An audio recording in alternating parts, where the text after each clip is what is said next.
Ladies and gentlemen, welcome back to episode 4 of Shootin' the Schmidt. Wild one here, just a few weeks now into the new year. And we have a new elected president. Well, new inaugurated president, I should say. President Joe Biden. He's been elected for a few months now, but finally now in office. It's crazy. This is something that only comes around once every minimum 4 years, but definitely by once every 8 years. Always an interesting time. Definitely wish Biden and the rest of his crew the best. Definitely want the best for our country, no matter what side you stand on. So definitely wishing all those guys the best. Hopefully they can do a great job moving us here, hopefully out of the pandemic sometime soon. But anyway, episode 4 here of Shootin' the Schmidt. We are now live on a couple more platforms, that being Google Podcasts and I believe now Stitcher. I got a confirmation email from Google for it being live on Google Podcasts. Have not heard back yet from Stitcher, at least in an email, but it might be on there just without an email notification. So if those platforms are anything that you guys use or would be interested in or would be a lot easier for you to use, whatever it may be, those are now live. As always, if you guys need any more platforms that are available for podcasts, let me know. Definitely work on making that happen. But I think as of right now, we're staying pat on those platforms. Those were definitely the main ones that I wanted to get the podcast out on. Those are the main core ones. Stitcher's kind of an oddball one, but definitely is a fairly popular podcast platform. But we're now live on YouTube, Apple, Spotify, Google, and Stitcher. So we got that going for us. Hell yeah. But for any of you guys over on Apple, make sure to leave your boy a 5-star review. It would be greatly appreciated. And we'll read those out here live on the podcast. But for any of these platforms, make sure to follow, subscribe, stay up to date with everything here with the podcast. We're dropping them every single Thursday. And appreciate all the support and all the kind words and everything so far on the podcast. But getting to our first bit of discussion after recording last week's podcast, something literally about 5 minutes went down that would have been nice to talk about on the podcast. Would have been a good topic, but we'll cover it this week. About 5 minutes after recording last week's podcast, James Harden was traded to the Brooklyn Nets, and now a big three is formed out in Brooklyn between him, Kyrie, and Kevin Durant. Should pretty much straight pave their way right to the finals, at the very least, if not winning it all. I mean, I think pretty single-handedly, I think pretty surefire, without an argument, you could put Kevin Durant and James Harden as two of the top 5 players in the league. I don't think there should be too much of an argument there. I guess the only question mark would be whether Harden actually wants to perform at a high level or not. I mean, he's definitely got the ability, but it's it's all on him to have the want and the desire to do so. But he seems pretty happy in Brooklyn so far. I mean, I don't really know all of what went down in Houston. Definitely there was some controversy there between him and the team and potentially some of the ownership and all those things. Who knows? But he seems happy to be in Brooklyn. I mean, how could you not be happy playing alongside a couple of the best players in the league and surefire one of the best players and probably the best scorer the NBA has ever seen in Kevin Durant. Really, the only question mark left with the team is Kyrie. If his off the court, I don't know if I want to call them antics because it seems as though they're more of personal life things. So I don't know if I want to call them antics necessarily, but if all of the off the court issues with Kyrie can not be a problem, and he can stay on the court, I mean, That's a pretty fire big three. Probably one of the best yet that the league has seen, and it's crazy. And one thing I wanted to hit on with this trade, I mean, the trade speaks for itself. Harden's going to the Nets. They've got a very, very solid big three, and of course some solid pieces around there. But one thing I wanted to talk about, and something I saw across social media for whatever reason, and I don't know if these people are trolling or if they're really that deep in LeBron's nuts, but there was a lot of people who painted this entire thing happening to be caused by LeBron James.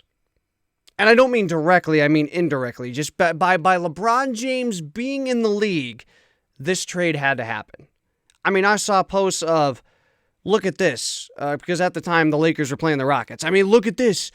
LeBron goes out and smokes the Rockets back-to-back games, and they have to trade the best player they've ever had in their organization. I see other ones. Oh, another big three just formed. Just goes to show. LeBron James, greatest ever, undisputed. Maybe I'm missing the mark here, but can someone please explain to me what this trade has to do at all with LeBron James? I mean, the one argument that somebody could make is, well, look, they've got to go out and they've got to form a team because LeBron over there with the Lakers, I mean, the Lakers just came off the chip. You know, they're looking ready to repeat. They look pretty solid so far to start the year. Teams are out there gunning, trying to build their team up to match that of the Lakers. And that part I agree with. Matching with the Lakers. Not LeBron James.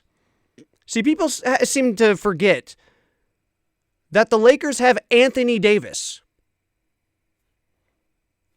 Anybody remember that he's on the team? To be honest with you, sometimes I forget. Because he's never talked about. Because LeBron's there. I'll be honest, I forget sometimes that Anthony Davis is on the team. But that's not the picture that gets painted. The picture that gets painted is it's LeBron. And 11 just incompetent dweebs that are just out there to stand as he basks in the glory of NBA greatness.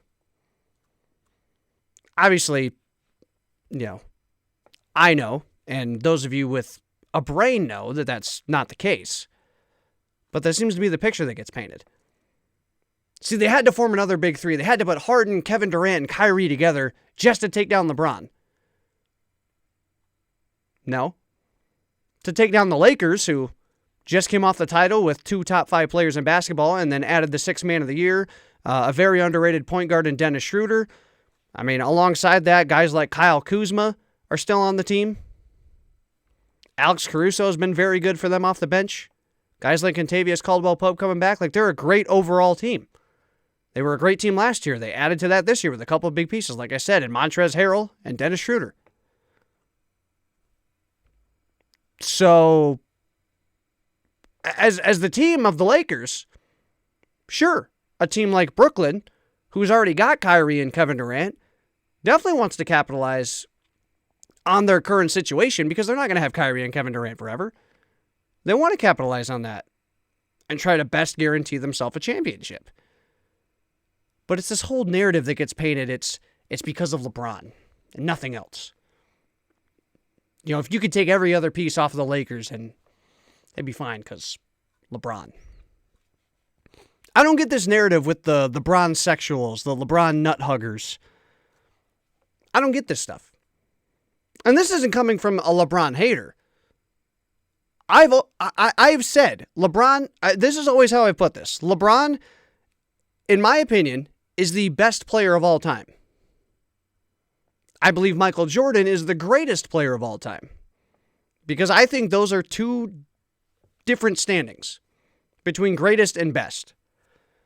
Best to me is the best overall player regarding everything that they can do on the basketball court. As far as talent and, you know, God-given ability or not, you know, height or whatever gets factored into that.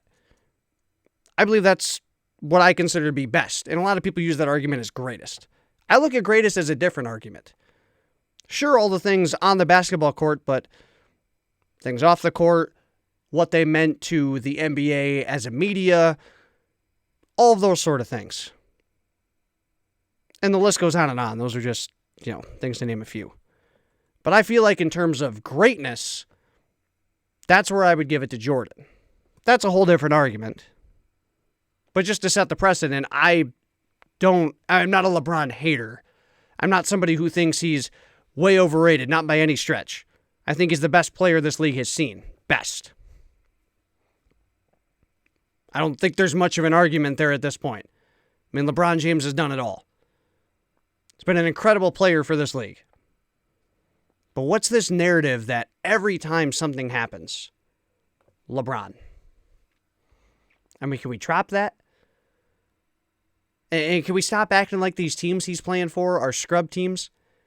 I mean, I know when people talk about LeBron, they always paint back to the 2007 Cavs team that, yeah, besides LeBron James, was pretty cheeks. I mean, let's call it what it is. But I mean, all these other teams LeBron's played on, Dwayne Wade and Chris Bosh, Kyrie and Kevin Love, his second time in Cleveland.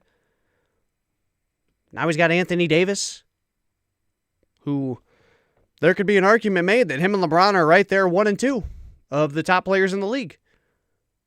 Could argue it. But people don't even talk about Anthony Davis. They don't talk about the other pieces that team has. It's LeBron. Just something I wanted to rant on. I see this narrative. You see it a lot, and it's always commented on the posts that ESPN and SportsCenter and all those things put out, like, oh, you guys, LeBron breathes and it makes the internet. But when I started seeing some of the stuff with this trade, I'm thinking, what the hell does this have to do with this? Because James Harden wanted to be in Brooklyn regardless before this. I mean, that was his destination that he wanted to go to. So where he wanted to be.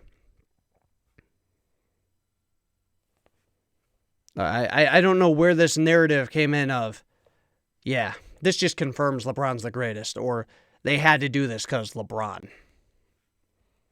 What are we talking about here? Anyway, as my assessment of the trade, I mean, I'll tell you what, Houston got a pretty good return. Of course, picks are always that thing where you got to wait and see how it pans out. What do they do with those picks? Because you can have all the picks you want, but if, pick the wrong guys, it doesn't really matter. So we'll see what they do with those picks. I mean, at the end of the day, getting Victor Oladipo in return for James Harden, who was, kind of a toxic part of that team.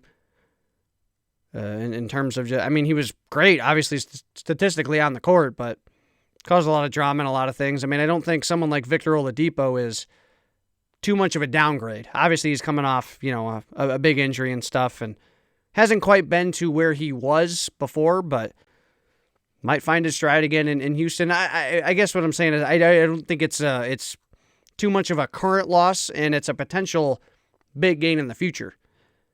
If you look at someone like Brooklyn, they already got Kyrie and Kevin Durant. The time is now to go for this and to shoot for the title. I mean, there's no point in waiting around for it. You can bring in a guy like James Harden, you're going to do it, whether LeBron's in the league or not.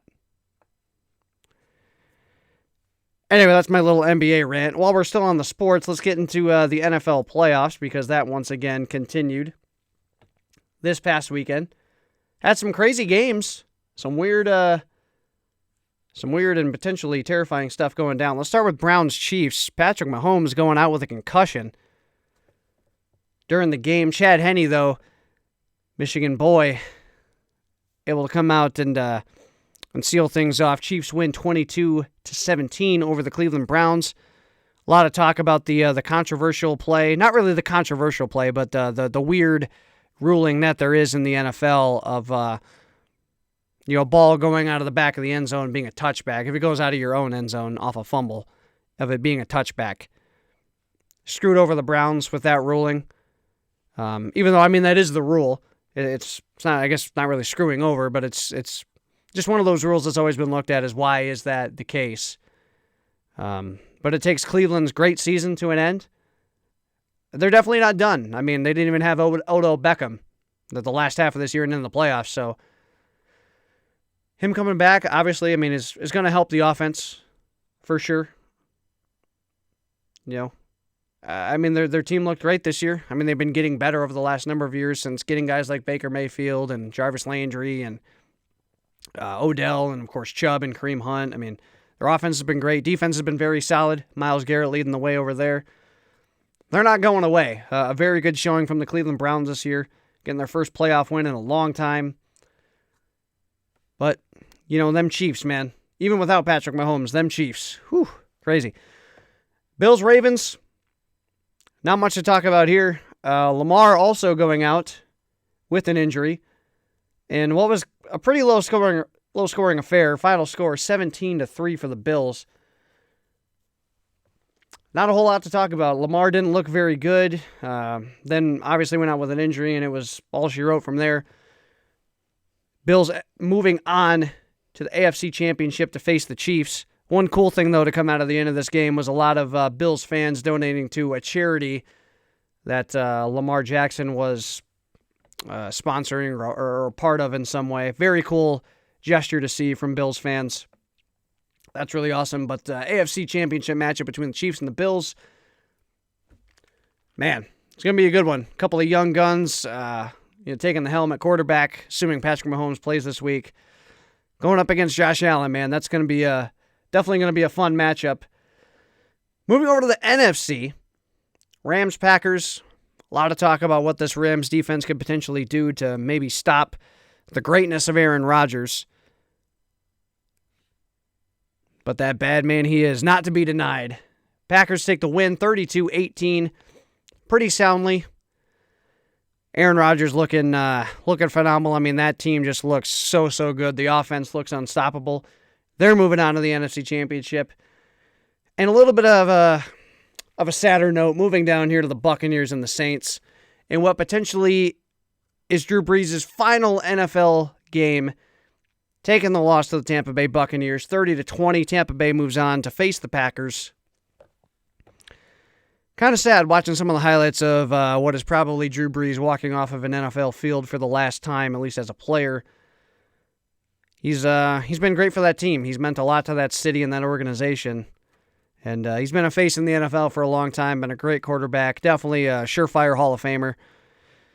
And, as some of these quarterbacks that have been so great are starting to get old, man, it sucks seeing them potentially come off the field for the last time. I mean, Phillip Rivers, just as of today, announced his retirement from the NFL, another guy that's been in this league a long time and done a lot of great things, and looks like Drew Brees could be following that as well. Of course, it's not official. He could decide to come back for one more season, but just judging by the way he looked there on the field, and especially coming off of it, it looks like he was at least leaning toward retirement, but who knows? Could come back, but Tom Brady continues to keep on rolling. He's moving on, taking that Buccaneers potent offense to the NFC Championship to face the Packers. Man, that's going to be another great matchup, man. These NFL playoffs have been nothing short of pretty exciting, and of course it's only going to get better as we probably got arguably the four best teams. If you were to look at it even before, as it's come down to where it is now, even if at the start, I mean, a lot of people would argue that these are the four best teams that were there. But it's going to be very exciting seeing how things come down here in these championship games coming up on Sunday. And after that, we got the Super Bowl. Very exciting stuff to come out of the NFL playoffs. My pick of the Packers still holding out strong, but we'll see it. We'll see how things close out. Moving on to a little bit of Call of Duty stuff. We got some cool announcements. I talked a little bit about Modern Warfare versus Black Ops Cold War last week, and I'm not really enjoying Black Ops Cold War. Don't really find the game to be that fun or that exciting, and definitely really nothing to keep me entertained. Did get an announcement though last week. As we got the Season 1 Reloaded update, bringing some stuff mid-season. We got the new Fireteam map, which, by the way, is freaking bomb. If there's one, I mean, I had to check it out. It looked too good. Haven't even really played Fireteam since the beta, but I had to check out that map, the new Sanatorium map, because it looked freaking beautiful, and it is a fantastic map, and Fireteam Dirty Bomb is actually kind of lit. I know it's not a super popular mode and kind of a mode that gets made fun of a little bit just because it's got a kind of a loaded name and be kind of a weird gimmick with how the game mode works, but it's actually kind of lit, man. It's a fun game mode. But regardless, with that, we did get the announcement of a couple things coming to Black Ops Cold War that are pretty cool. We're getting another not remaster, but a remake, or essentially a port over of. They're bringing back Express from Black Ops 2 is what I'm trying to say. Even though it's not really a remaster, much like Raid, when we saw that come into this game, it looks just like it did in Black Ops 2, just updated, newer, better graphics, all that stuff. So that's exciting. Express was definitely a great map, and the thing I'm most excited for Express, to be honest with you, is hopefully they put that map in the COD League rotation for Search and Destroy. I don't know how well Search and Destroy is going to go for the Call of Duty League. I just don't know if there's a lot of great maps for it, but Express is one of the best Search and Destroy maps of all time. So I'm hoping when that comes into the game, that gets moved into the rotation for Search and Destroy, because that would be fantastic to be able to watch. But I'll definitely check that map out and play it. And another exciting thing that a lot of people have been asking for in Cold War is League Play. League Play is finally making its way. Both of these, by the way, coming on February 4th. Be the next big core update for the game. I'm kind of torn on League Play. I mean, it's always cool, and for the people that want it, I'm glad that it's coming for them. I guess it'll just be interesting to see how things go when that comes in, if they'll tune down the skill-based matchmaking at all, and the normal, casual public matches. Probably not. As nice as it would be. But League Play will be cool. I'll probably check it out. And it'll be great for those people that want it. It'll be something that brings me back to check it out, sure. But other than that, nah. I'm happy for the people that want to see it, though. I mean, that is definitely a great addition. Those are a couple new things coming to Call of Duty very soon. Of course, we've got the start of the Call of Duty League coming this weekend. It's exciting. Got the special kickoff events with the fan-voted matchups, as I talked about last week on the podcast. So that'll be cool. They're not official record matches yet. Those will not start until, I believe, February 12th, 13th, whatever that weekend is, right before Valentine's Day. So that'll be exciting. Definitely enjoy watching the Call of Duty League, and excited for that to finally get going.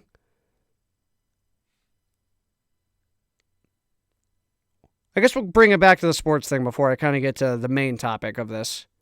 For those of you that have clicked on this episode trying to look for this main topic, I'm getting there. I'm sorry. But I do want to save it for last, because it'll be the thing I talk about the most. But getting into one more sports thing, I guess bringing it back, I forgot I had this in my notes, but the Lions, being a Michigan and Detroit sports fan, the Lions hiring their new guys for the job. Brad Holmes, the general manager, bringing him over from the Rams scouting team, I believe. Looks fired up, looks ready to go. Definitely excited. Definitely seems excited to be a part of the organization, which is always something you want to see. He looked really fired up coming off the plane, arriving in Detroit. That's nice. You like to see it. I'm not going to act like I have some deep background knowledge of this guy and what he's going to bring and how this is going to go for the Lions organization, but new faces, it's exciting. And I mean, the group we brought in to make the decisions, guys like Barry Sanders and Chris Spielman to bring in the right guys to hopefully get this team moving in the right direction.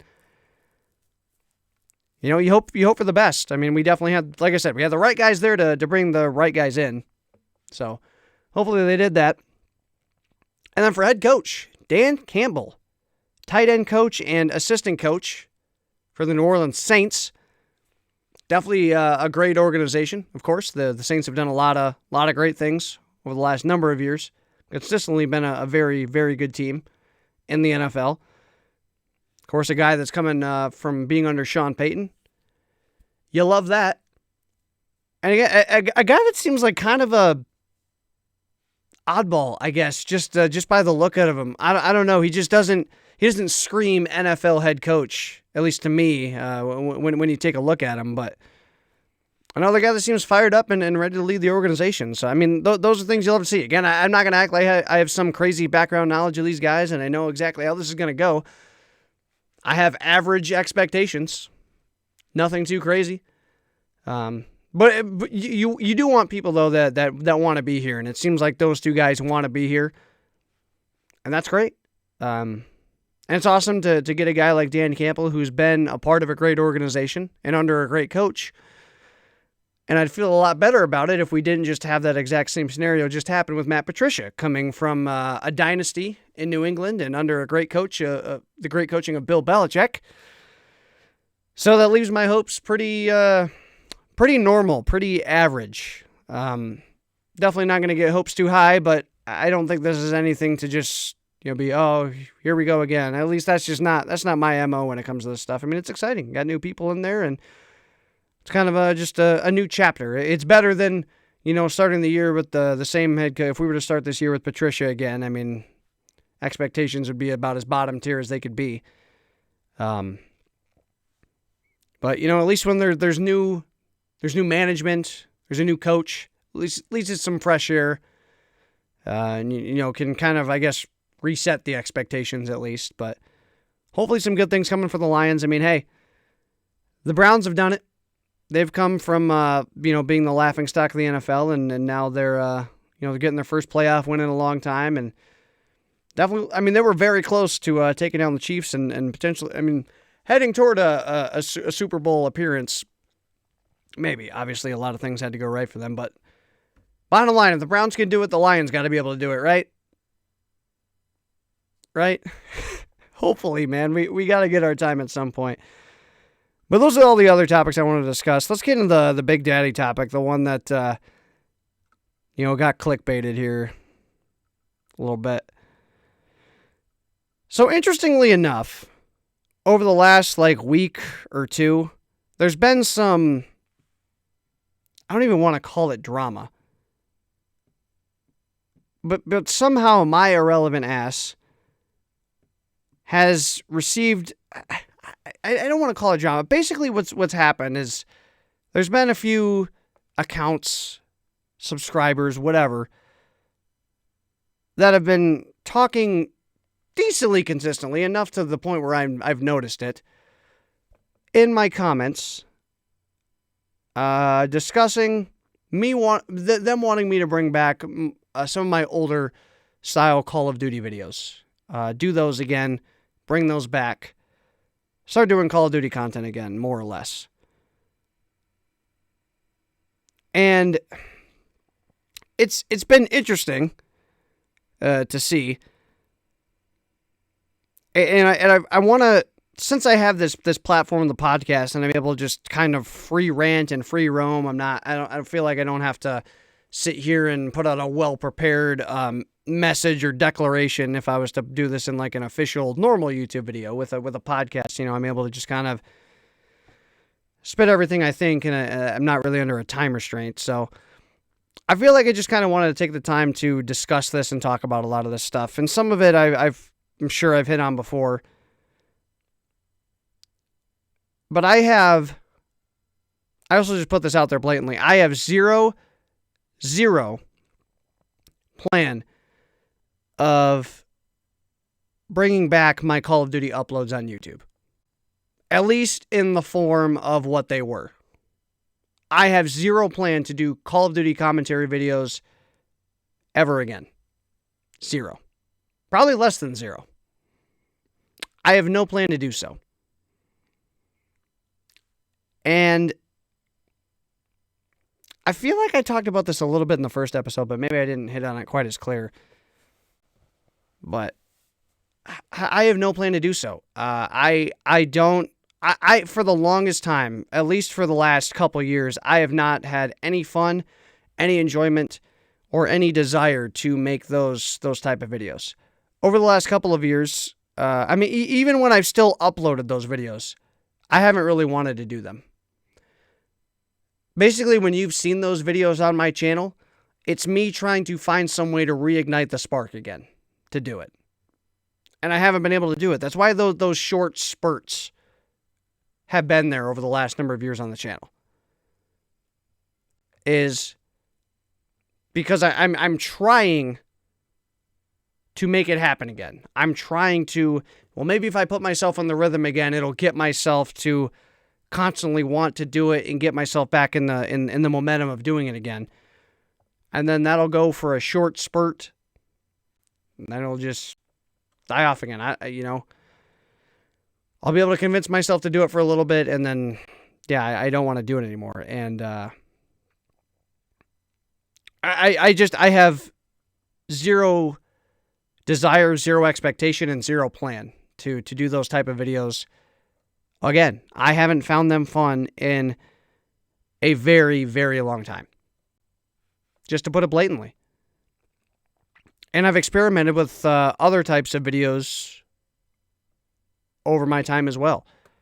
Funny moments videos, more live gameplay, live commentary, all kinds of different videos. And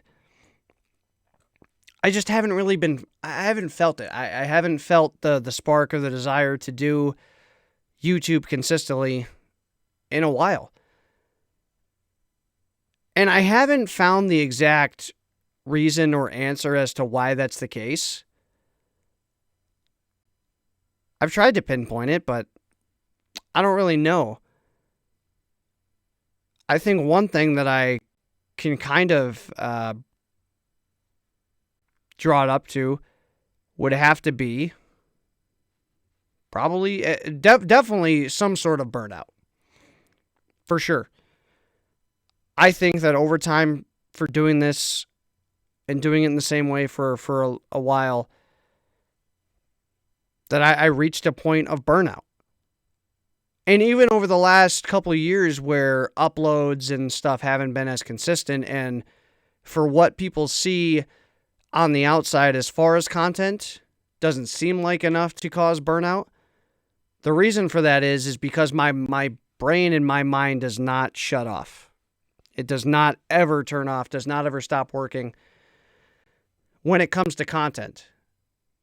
And it's been that way pretty much since I've started doing content, since I got in the groove of doing it back when I started in 2016, and especially when I started to gain a lot of traction in 2018, that really ramped it up. And I mean, since then, my brain has been full on content mode. And over the last year or so, I've been able to slow it down, thankfully. But even when I wouldn't upload, even when I would take breaks, even when I would go long spurts without doing anything, my brain does not shut off with content mode. It hasn't been able to. And I think a lot of that has caused the burnout. Because content creation's a weird thing. It isn't, and I hate to call this a job, because at the end of the day, it's a hobby. It's something that I decided to do back in 2016 because I wanted to do it. It was fun. I wanted to make videos about video games. I loved playing video games, so let's make content about it. That seems great. But at the end of the day, I mean, the work that you got to put in, the work that's required to do it, and when you want to take it to the next level and get it to grow as much as possible, it requires a lot of work, a lot of effort, a lot of mental preparation. It requires a lot of that stuff, and people don't really realize that. They see it as sitting on your ass and playing video games and, you know, just sharing that with the internet, and a lot of people look at it as free money. But even for creators like myself who are irrelevant and have little to no following, really, in the grand scheme of things, even then, it's still the case.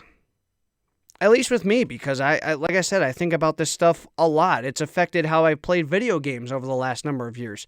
I think a large part of the content that I've done over the last number of years has ruined my time playing video games. In some aspects. That's not to say I haven't had my fun, but definitely when I was priming the content, it ruined a lot of my fun playing video games.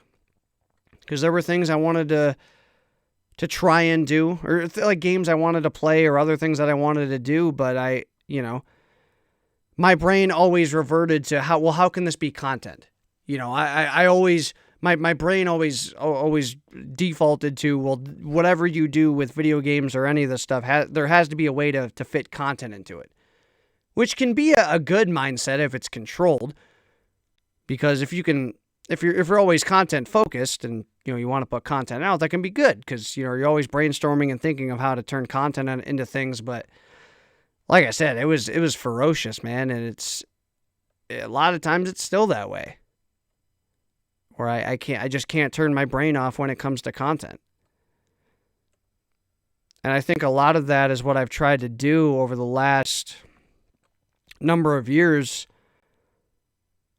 I mean, I had to train myself last year during the spring or summer or whatever to just not even think about YouTube. Because I always thought about it. During the long droughts, I would always be like, well, when's the time to come back? What video is it going to be when I finally start uploading again or whatever? And I just had to say, look, don't even think about YouTube. Don't think about it at all. Shut your brain off.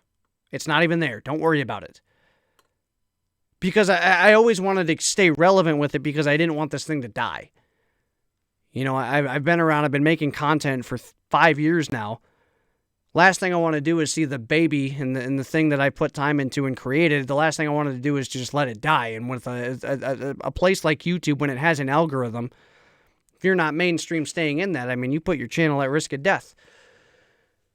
And I finally got myself to a place where it's like, look, it doesn't matter. Who cares? I had to train and turn my brain off because it was driving me up a wall, absurd. Making me make content I didn't really care to make. Not content that I hated or content that was bad, but, I feel like I reached a point of burnout and reached a spot where I had to find a way to just put the content away, I was so ferociously obsessed with trying to make this thing big and, going hard at it and get on the grind, but, a lot of times now I think about it and I think I'm just in a spot now where I'm a lot more comfortably just making content at my will, at my leisure.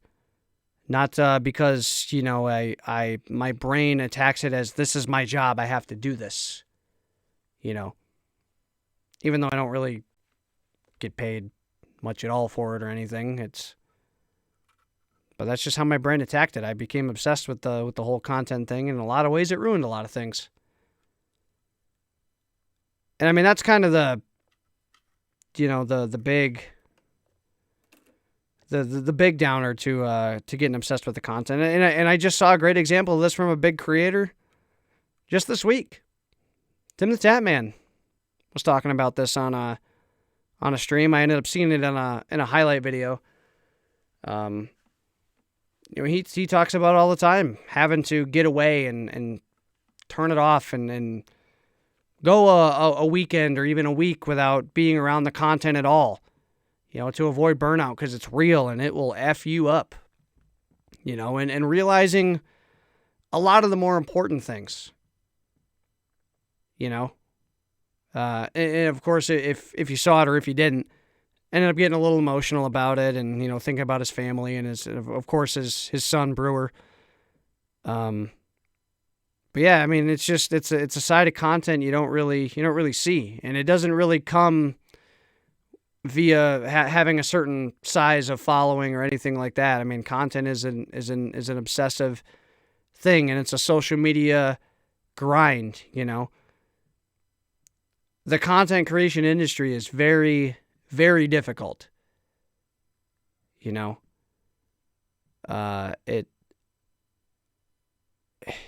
It takes obviously hardworking people and people that have a specific talent, but also people that can withstand a lot.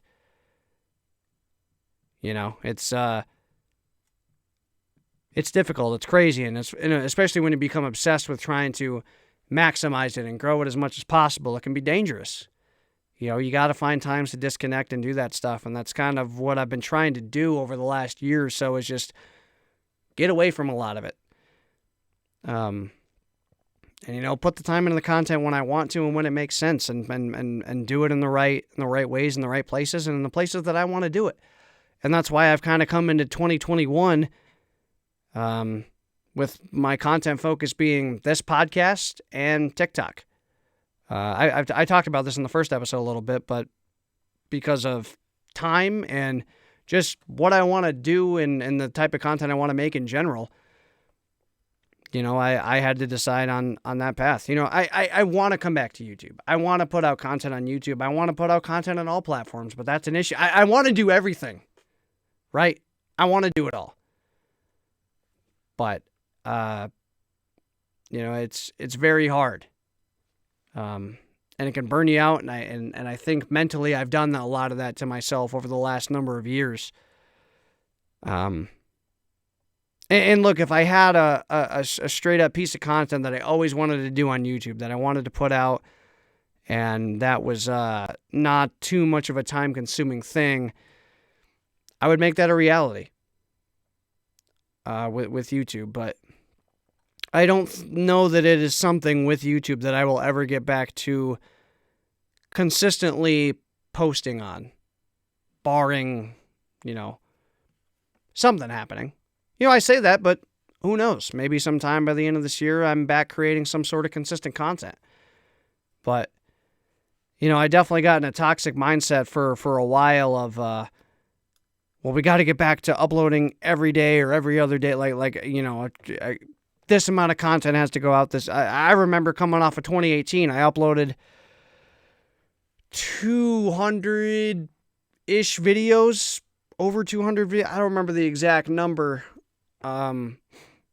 I think it was just over 200 videos, and I was like, all right, we got to up that for 2019, and we got to put out this much content. We got to hit these platforms, and man, it's a grind. It is an absolute grind. And like I said, it started to take away a lot of the fun with games. When it started to become a chore and a job and stuff like that, burned me out, When I couldn't just come home from work when, I'm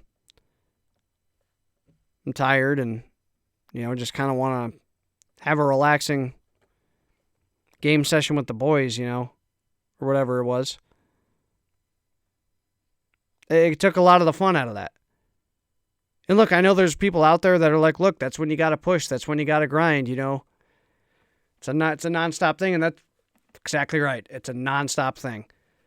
But that's why I say content is for the most diehard of diehards, And that's not the case for everybody. Some people get by doing it, at their leisure, and they find their pace. But obviously the best way to guarantee your success in the content space is to grind as much as possible. But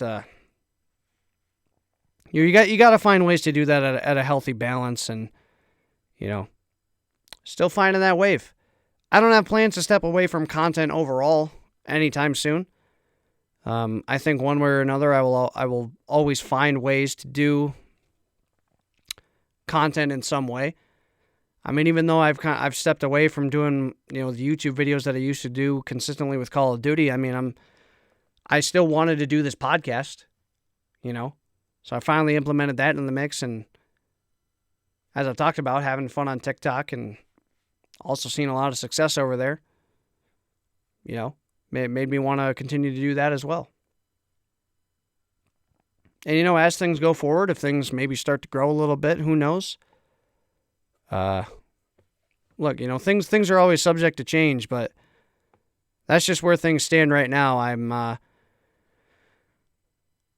trying to bring the levels down with how much my brain is focusing on the content and stuff like that. And it feels nice to go at your own pace and do those sort of things. Content is a weird job. It's looked at, obviously, as an entrepreneurship. And, people always paint that entrepreneur type lifestyle in as being something pretty, You're the boss. You take the vacations when you want. You run the show. Yeah. It's got its downsides too, and a lot of people don't realize that. This, especially with content, this is not a thing you clock out of, when it's done, and it's done. For example, you crack out a YouTube video, edit, publish, upload, whatever, and it's up. You don't stop. You're peeking at those stats. You're comparing those stats. You're looking at things and whatnot that you can do better. You're thinking about the next piece of content. It doesn't stop. It's one of those things. So that's a long form answer, I guess, of where my head's been with YouTube over the last at least couple of years or so, and kind of where things sit now. So to put it long story short, no, I have no expectation, no desire to get back into consistently uploading YouTube videos, especially Call of Duty YouTube videos. No desire to do that. Maybe I can find a new piece of content to consistently upload on YouTube. Maybe I branch out into some general topic of video games or something with sports. Who knows? Who knows? Definitely not something to where I'm retiring from content or retiring the YouTube channel. And I mean, the podcast obviously is still going to go up on here. And look, like I'm not shutting any of this down. It's just, it's, one step at a time, one chapter at a time, moving things forward and consistently looking at, how I want to do things. And right now, this is how I want to do things. Things are always subject to change. Like I said, as things go forward, we'll see where things go. But I guess this is why I've quit YouTube, at least for the time being. But I don't know, man. Content is a weird thing. It's really tough to explain. And like I said, I'm irrelevant as far as things are concerned. My numbers and stuff like that. I mean, looking at that in comparison, I mean, I'm irrelevant, and that's how it's been. So, can only imagine what it's like for a lot of those larger creators. It's crazy stuff, man. You really gotta love it, but you gotta find that balance. That I know mental health's kind of become that cliche, thing that people kind of roll their eyes at and stuff now. But it is important that balance and that mental health is important. It's stuff you got to keep in check and keep in balance. So definitely something still working on. But I don't have plans to, in general, step away from content anytime soon, at least in some form or another. But yeah, I mean, if you're one of those people who expect me to just continue to upload Call of Duty commentaries for the next 10 years, I mean, with all due respect, you're out of your goddamn mind, and that ain't happening. Straight up. So, that has been retired. So, just to finally set that in stone and put that out there, my YouTube content, at least how it used to be, is done. I have zero plans of coming back to any of that. So, yeah, I think I hit on everything I wanted to explain with that. Hopefully that made some sense to you guys listening. I don't know. It's a tough dynamic. It's a thing that's hard for people to understand, and it's all that content is part of a big social media world that's got a lot of benefits, but it's also got a lot of downsides if you don't put those things and keep those things in check and balance yourself out. So I know a lot of people that have I've seen it a lot over the last number of years, people dealing with issues of social media and all that stuff. Like I said, overall, I think it is a positive. But I think as we're still, as social media is still evolving, people are still learning how best to balance it out and separate that from what is real life and those more important things and all of that stuff. So, but it's part of growth. It's part of growing up, and it's, all those things. It's a learning process for sure. But I think those are all the things I wanted to touch on here on today's podcast. Definitely kind of a long-winded topic there with everything with YouTube, but yeah, I mean, just some YouTube comments, begging for the old type of content back, and had some discussions and stuff with some of them in the comments, but I mean, basically that's just kind of that. I have no plans to come back to YouTube, and I guess if that's a shocker after the lack of content over the last number of years, I don't know what to tell you.